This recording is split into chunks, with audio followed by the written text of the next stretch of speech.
വളരെ ഞെട്ടിക്കുന്ന ഒരു ആരോപണമാണ് മുമ്പോട്ട് വന്നിരിക്കുന്നത്.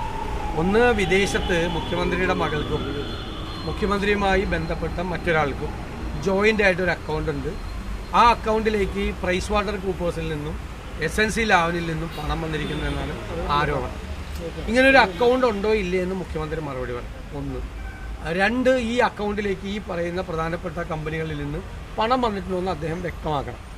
ശരിയാണോ അല്ലെന്ന് അദ്ദേഹം പറയണ്ടേ? അദ്ദേഹമാണ് പറയേണ്ടത്. മുഖ്യമന്ത്രി സ്ഥാനത്തിരിക്കുമ്പോൾ മകളുടെ പേരിൽ അങ്ങനെ ഒരു അക്കൗണ്ട് ഉണ്ടാവുകയും ജോയിൻ്റ് അക്കൗണ്ട് ഉണ്ടാവുകയും അദ്ദേഹവുമായി ബന്ധപ്പെട്ട ഒരാളുടെ ജോയിൻ്റ് അക്കൗണ്ട് ഉണ്ടാവുകയും അതിൽ നിന്ന് പണം വരികയും ചെയ്തിട്ടുണ്ടെങ്കിൽ ഗുരുതരമായ കാര്യമാണ്. അത് ഉണ്ടോ ഇല്ലേ എന്ന് അദ്ദേഹം വ്യക്തമാക്കണം. ആണെങ്കിൽ ഞെട്ടിക്കുന്ന ആരോപണം ആണ്. ഇതുവരെ പറഞ്ഞ കാര്യങ്ങളല്ല, അതിൻ്റെ അപ്പുറത്തേക്ക് പോവുകയാണ്. ശരിയാണോ അല്ലേ എന്ന് പറയാൻ മുഖ്യമന്ത്രിക്ക് ഒരു അവകാശമുണ്ട്, അല്ലേ? മുഖ്യമന്ത്രിക്ക് ഒരു അവകാശമുണ്ട്. ശരിയാണോ അല്ലേ എന്ന് പറയാം. അദ്ദേഹം അത് പറയട്ടെ. തെറ്റാണെങ്കിൽ അത് അവർക്കെതിരായിട്ട് നിയമ നടപടികൾ, ആരോപണം ഉന്നയിച്ചവർക്കെതിരായിട്ട് നിയമ നടപടികൾ സ്വീകരിക്കുക, എന്ത് വേണമെങ്കിലും ചെയ്യാം. ശരിയാണെങ്കിൽ മുഖ്യമന്ത്രി പറഞ്ഞാൽ മതിയാവും. സാധാരണ ആരോപണം വന്നാൽ മിണ്ടാറില്ല, സ്ഥിരം പരിപാടിയാണ്. മൗനത്തിൻ്റെ മാളങ്ങളിൽ ഒളിക്കലാണ് പതിവ്. ഈ കാര്യത്തിൽ അത് ചെയ്യരുത്. അത് ചെയ്താൽ നേരത്തെ സംഭവിച്ചതുപോലെ അത് ശരിയാണ് എന്ന് വരും. അതുകൊണ്ട് ഏറ്റവും പെട്ടെന്ന് മുഖ്യമന്ത്രി ഈ ആരോപണത്തിന് മറുപടി. അതാണ് എൻ്റെ ഡിമാൻഡ്. കാരണം ഞങ്ങൾ അദ്ദേഹത്തിന് കൂടി പറയാനുള്ളൊരു അവസരം കൊടുക്കുകയാണ്, ജനാധിപത്യ രീതിയിലാണ്. എന്നിട്ട് പറയാം, ബാക്കി പറയാം. അദ്ദേഹം നിഷേധിക്കട്ടെ. ഈ പോലീസ് കേസെടുക്കണം ആവശ്യപ്പെട്ട് ED കഴിഞ്ഞ ദിവസം ഒരു കത്ത് നൽകിയിട്ടുണ്ട് മാസപ്പടി വിഷയത്തിൽ. അത് അതിൻ്റെ പശ്ചാത്തലം എന്താണ്? EDയും CPM ഒത്തുകളിക്കുകയാണെന്ന് പലഘട്ടത്തിൽ നമ്മൾ ആലോചിക്കുന്നുണ്ട്. അതിനാലെ ആയിത്തീരുന്ന സംഭവം EDയുടെ അന്വേഷണം ഒരു സ്ഥലത്തും ഇതുവരെ എത്തിയിട്ടില്ല. ഒരു സ്ഥലത്ത് എത്തിയിട്ടില്ല. SFIയുടെ അന്വേഷണം ഒരു സ്ഥലത്ത് എത്തിയിട്ടില്ല. ഒരു കേസിൽ എത്തിയിട്ടില്ല.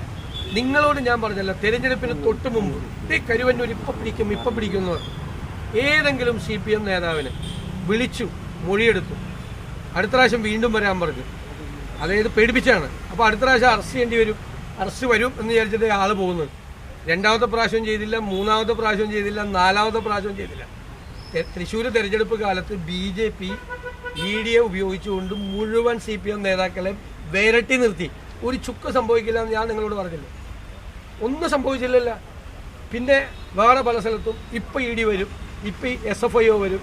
SFIO ഒരാളെ ചോദ്യം ചെയ്തില്ലല്ലോ, ഒരാളുടെ മൊഴിയെടുത്തില്ലല്ലോ തെരഞ്ഞെടുപ്പിന് മുമ്പ്. ബാക്കിയുള്ള സ്ഥലത്ത് കെജ്രിവാളിനെ അറസ്റ്റ് ചെയ്ത് ജയിലിലാക്കി, അല്ലേ? 2 മുഖ്യമന്ത്രിമാർ ജയിലിലാണ്. അതന്നെ രാഹുൽ ഗാന്ധി പറഞ്ഞത്. ഇവിടെ ഒരു പ്രശ്നമില്ല, ഇവിടെ അവർ തമ്മിൽ സ്നേഹത്തിലാണ്. ഞങ്ങൾ പറഞ്ഞല്ലോ, അവിശുദ്ധമായൊരു ബാന്ധവം സംഘപരിവാർ ഗവൺമെൻറ്റും കേരളത്തിലെ CPM കൂടിയുണ്ട്. ഇതിനു മുമ്പുള്ള കേസുകൾ ഇതുപോലെ തന്നെയാണ്. കേന്ദ്ര ഏജൻസികൾ കൊട്ടിഘോഷിച്ചു. നിങ്ങൾ കൊച്ചിയിലെ പത്രക്കാരാണ്, എല്ലാ ദിവസവും വിവരം തന്നു. ഒരു സുപ്രഭാതത്തിൽ കട്ടയും പടവും മടക്കി ഫയലും മടക്കി അവരങ്ങ് പോയി, ഇല്ലേ? അതുപോലെ തന്നെ ഈ കേസുകൾ സംഭവിക്കുള്ളൂ. അപ്പോൾ അത് വേറെ നിയമപരമായ മാർഗങ്ങൾ തേടും. ഇപ്പം അന്വേഷണം നടക്കുകയല്ലേ, ആ അന്വേഷണം കൃത്യമായി അന്വേഷണം നടത്തിയില്ലെങ്കിൽ മറ്റ് നിയമപരമായ കാര്യങ്ങൾ ഞങ്ങൾ തേടും.